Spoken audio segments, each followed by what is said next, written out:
Well, folks, another match week in the books, and it was an interesting one for match week 25 of the Premier League. Noel, we had some very interesting results, some good, some bad, depending on your perspective.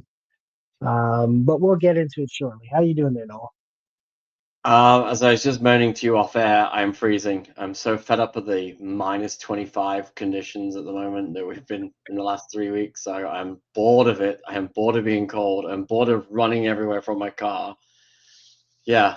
So I'd rather stay at home and watch soccer, but Yeah, but you have to go and do this thing called work to pay the bills. So yeah, fun, but it's all good. that is, yep. And for those who, are any of our UK viewers, if you haven't seen the weather report in Canada or in Toronto, don't. It's not pleasant at all.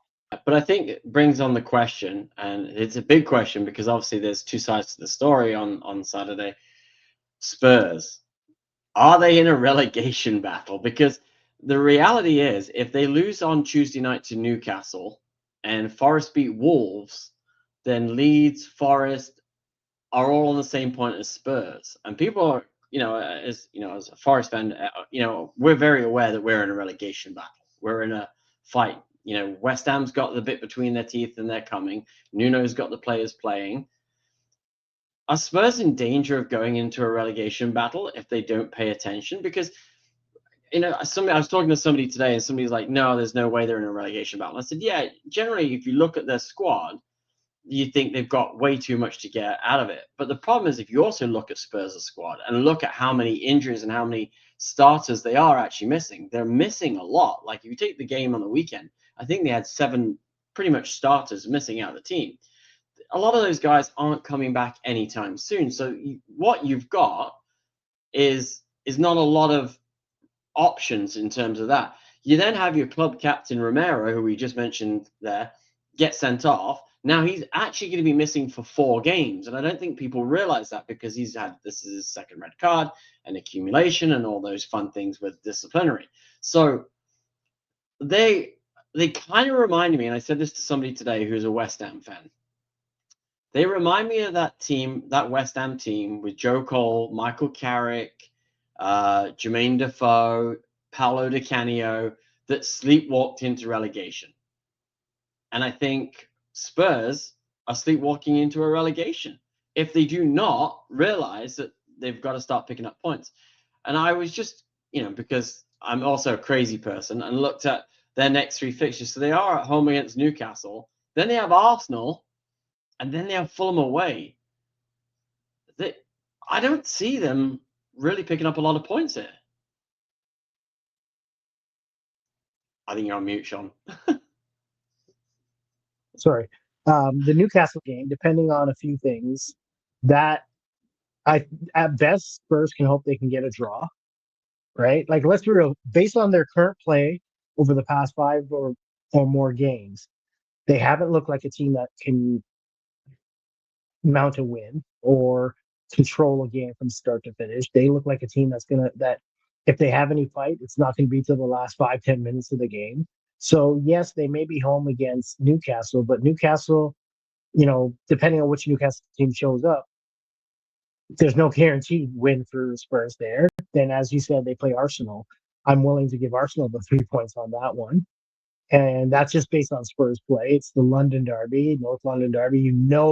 Arsenal will be ready for it. And then Fulham. We know what Fulham is like. They're the team that no one wants to face because they're in that matchup until the final whistle. And they're the kind of team that if you allow them, they will sneak a win away from you. So of course, like you can't deny that they're in a relegation battle. They're only 6 points ahead of West Ham. And all it takes is like odds are West Ham. I think both of us would be pretty confident to say West Ham would be the underdog going up against Man United tomorrow or Tuesday. But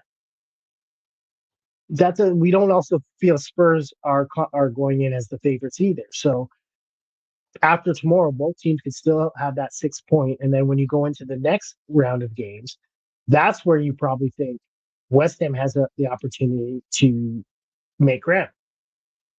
And all it takes is one more win for West Ham and one more loss for Spurs in the next couple games, and boom, they're only 3 points outside of that relegation zone. So You have this to be a is real, the crazy even as part. a Spurs. This is the crazy part to it, right? So I'm going to share something with you. So I pulled this today because I was very interested in the trend. So I'm just going to add it here. In the last 15 games, Tottenham's ranking is 18th. Think about that. Form guide. This is the form guide. So Spurs are 18th in the form guide. So you've got Burnley, Wolves, Spurs, Palace, West Ham, Brighton. For reference, Forest are 10th. And like this is a trend. This isn't a it's happened overnight. It isn't they're in a bad run. This has been going on for 15 games. This is where they're at. That is relegation. When you look at that standings, like I was shocked that it was this bad today when I looked at the 15 games. The other one I mentioned here is Brighton.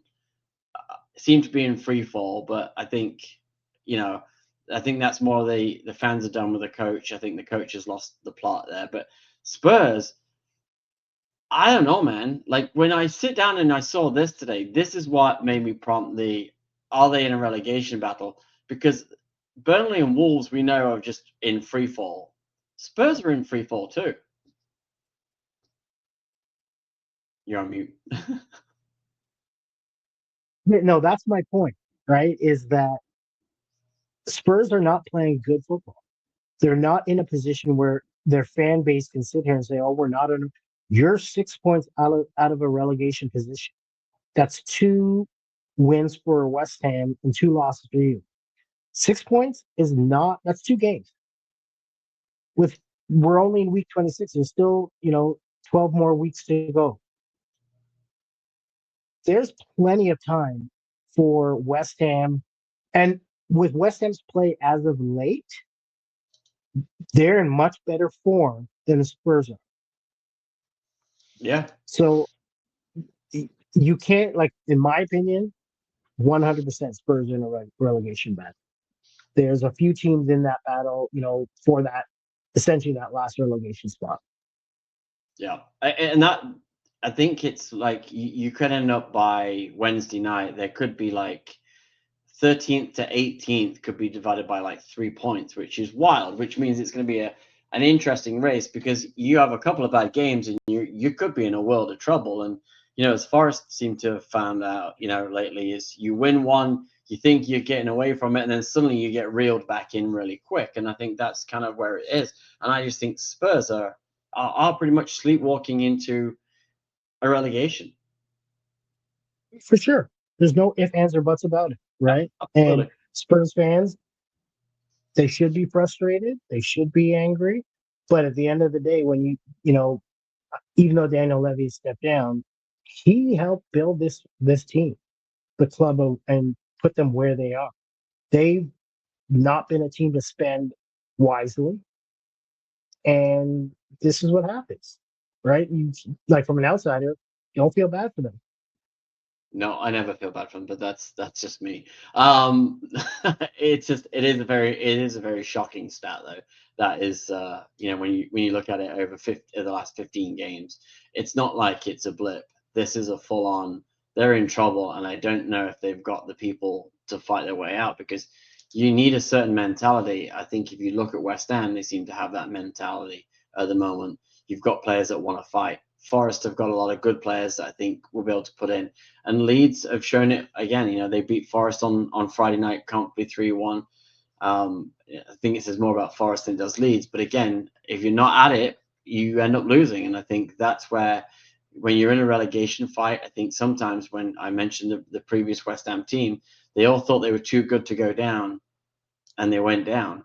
And it's Yeah. it's crazy that you could be Europa League champions one season and in Championship the next. That is it for us here with another episode of the 6 Yard Line podcast. I'm Sean, that's Mo. Thanks for joining us. Y'all have a good one. Take care.